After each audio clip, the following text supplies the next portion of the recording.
नमस्कार श्रोते हो, रेडिओ जयंतच्या आनंदी कट्ट्यावर मी अनुराधा आपणा सर्वांचं मनपूर्वक स्वागत करते. श्रोते हो, आजकाल सोशल मीडियाच्या काळात आपल्याला अमेरिका, लंडन किंवा स्वित्झर्लंडचे फोटो पाहून असं वाटतं की काय नशीब आहे या लोकांचं. किती सुंदर बर्फ, किती स्वच्छ हवा. पण दुरून डोंगर साजरे ही म्हण यावेळी तंतोतंत लागू पडते. आपल्या देशातलं हवामान, आपला भारत आणि या भारतात जन्म घेणारे आपण किती नशीबवान आहोत याविषयी अक्कोळचे डॉक्टर सुशांत पाटील यांनी फार सुंदर आढावा घेणारा लेख लिहिला आणि आजच्या आनंदी कट्ट्यावरून तो खास तुम्हा सगळ्यांशी शेअर करते. आता बघा, स्वित्झर्लंड केवळ पर्यटनासाठी सुंदर, जगण्यासाठी कठीण. आता स्वित्झर्लंड म्हटलं की डोळ्यासमोर येतो तो पांढरा शुभ्र बर्फ. पण विचार करा, गोठलेलं आयुष्य. तिथे वर्षातले 7 ते 8 महिने कडाक्याची थंडी असते. जो बर्फ फोटोमध्ये छान वाटतो तोच बर्फ जेव्हा घराच्या दारासमोर 3-4 फूट साचतो तेव्हा तो काढताना नाकी नऊ येतात.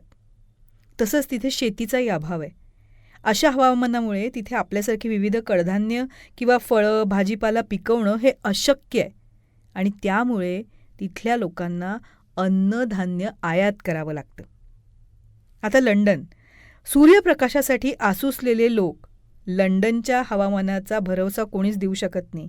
नेहमीचा पाऊस असतो तिथे, कधीही पडतो तो. त्यामुळे लोक सतत छत्री घेऊन फिरतात. पण तो पाऊस आपल्यासारखा चिंब भिजवणारा नसतो, तर तो हाडं गोठवणारा आणि ओलसर असतो. व्हिटॅमिन डीची कमतरता तिथल्या लोकांमध्ये खूप असते. कित्येक आठवडे तिथे सूर्यदर्शन होत नाही. त्यामुळं तिथल्या लोकांमध्ये हाडांचे आजार आणि डिप्रेशन हे मोठ्या प्रमाणात आढळतं. म्हणूनच उन्हाळ्यात थोडा वेळ जरी सूर्य दिसला की तिथले लोक लगेच पार्कमध्ये धावतात. आता अमेरिका बघूया. निसर्गाचा रुद्रावतार म्हणजे अमेरिका. अमेरिका हा देश जेवढा प्रगत आहे ना, तेवढाच तो नैसर्गिक आपत्तींनी पण घेरलेला आहे. बर्फाची वादळं म्हणजे ब्लिझार्ड्स.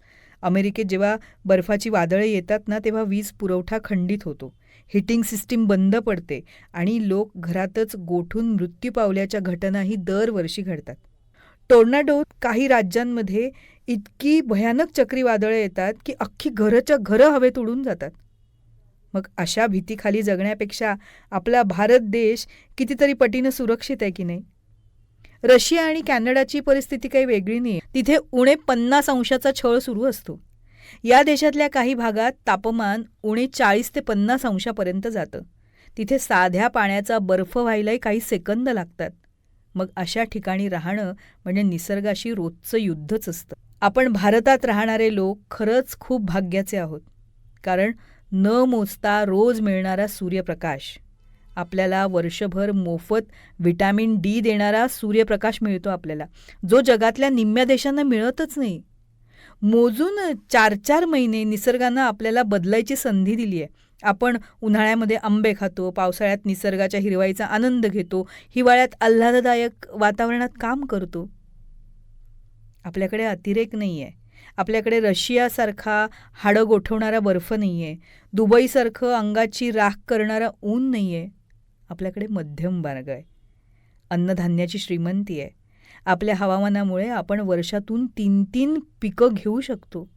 ताज्या भाज्या, फळं जे आपल्याला सहज मिळतात ते परदेशात लक्झरी मानलं जातं. श्रोते हो, म्हणूनच डॉक्टर सुशांत पाटील यांनी आपल्याला एक सल्ला दिला आहे.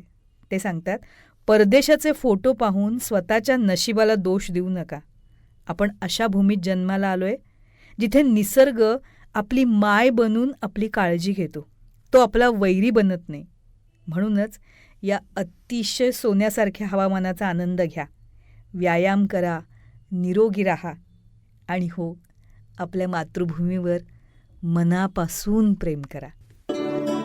तेव्हा श्रोते हो, हा होता आनंदी कट्ट्यावरचा आजचा सुंदर विचार. तुम्हाला तो कसा वाटला याविषयीची तुमची कमेंट बॉक्समध्ये नक्की लिहा. आणि त्याचबरोबर रेडिओ जयंतचे दर्जेदार कार्यक्रम ऐकण्यासाठी रेडिओ जयंत लाईक करा, शेअर करा आणि सबस्क्राईब करा. रेडिओ जयंतचं सबस्क्रिप्शन फ्री आहे. आणि त्याचबरोबर नोटिफिकेशनसाठी बेल आयकॉनवर क्लिक करायला सुद्धा विसरू नका.